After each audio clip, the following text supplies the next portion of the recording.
सवाल कल से गूंज रहा है। 30 दिनों की जेल पर प्रधानमंत्री और मुख्यमंत्रियों समेत केंद्र और राज्य सरकारों के मंत्रियों की कुर्सी छीनने वाली 3 विधेयकों को आज राज्यसभा ने भी संयुक्त संसदीय समिति में भेज दिया है।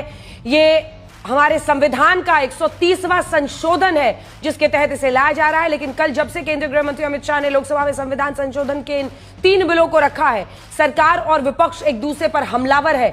इसकी गंभीरता को समझिए, क्योंकि विपक्ष की ओर से अब सरकार चोरी के इरादे के आरोप लगाए जा रहे हैं। लोकसभा के नेता प्रतिपक्ष राहुल गांधी ने इसे मध्य युग में ले जाने वाला कदम बता दिया है। सवाल यह है कि जिन विधेयकों के दायरे में प्रधानमंत्री भी हो, उन पर विपक्ष इतना डरा हुआ क्यों है? जेल जाने पर सरकार में नहीं रहने के कई बड़े उदाहरण हैं, तो नैतिकता के उसूलों को कानूनी वैधता देने में क्या हर्ज है? इन्हीं सवालों के बीच जब आज संसद का मॉनसून सत्र खत्म हो गया है, तो लड़ाई ऐसी है कि स्पीकर की चाय पार्टी में प्रधानमंत्री के साथ चाय पीने के लिए विपक्षी सांसद नहीं पहुंचे। क्या ये नए दौर की वो सियासत है जहां सिर्फ हंगामा है? क्या ये वो दौर है जहां पर चाय भी कड़वी लगने लगी है अगर वो पार्टी किसी और की हो? हल्ला बोल में आज चर्चा की हम शुरुआत करेंगे। शहजाद पूनावाला राष्ट्रीय प्रवक्ता बीजेपी के, अभय दुबे प्रवक्ता कांग्रेस पार्टी के, सत्यप्रकाश मिश्रा जी राजनीतिक विश्लेषक और जेडीयू समर्थक के तौर पर स्टूडियो में जुड़ गए हैं। हमारे साथ माननीय सांसद महुआ माझी जी भी जेएमएम का पक्ष रखने के लिए जुड़ गई हैं। प्रियंका कक्कड़ हमारे साथ आम आदमी पार्टी की जुड़ गई हैं। बीजेपी के भी नेता कुछ देर में हमारे साथ शहजाद जुड़ेंगे।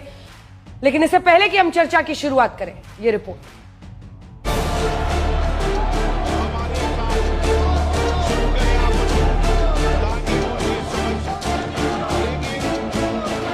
सत्ता पक्ष और विपक्ष के बीच खाई ऐसी है कि संसद के पूरे मॉनसून सत्र में न तो सार्थक चर्चा हो सकी और न ही औपचारिक संवाद का कोई पुल बचा।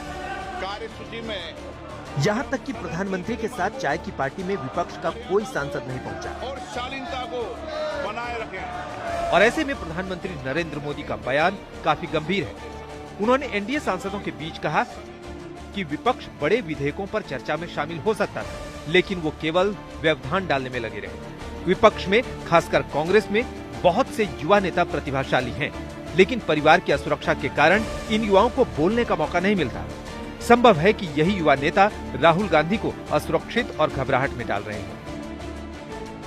प्रधानमंत्री का ये बयान ऐसे समय में आया है जब अभी बुधवार को केंद्रीय गृह मंत्री अमित शाह पर विपक्ष की ओर से निजी हमला हुआ है। When he was the Home Minister of Gujarat, he had been arrested, sir. Whether he took the morality of that point of time. मुझे सुनो, गृह मंत्री जी, मुझे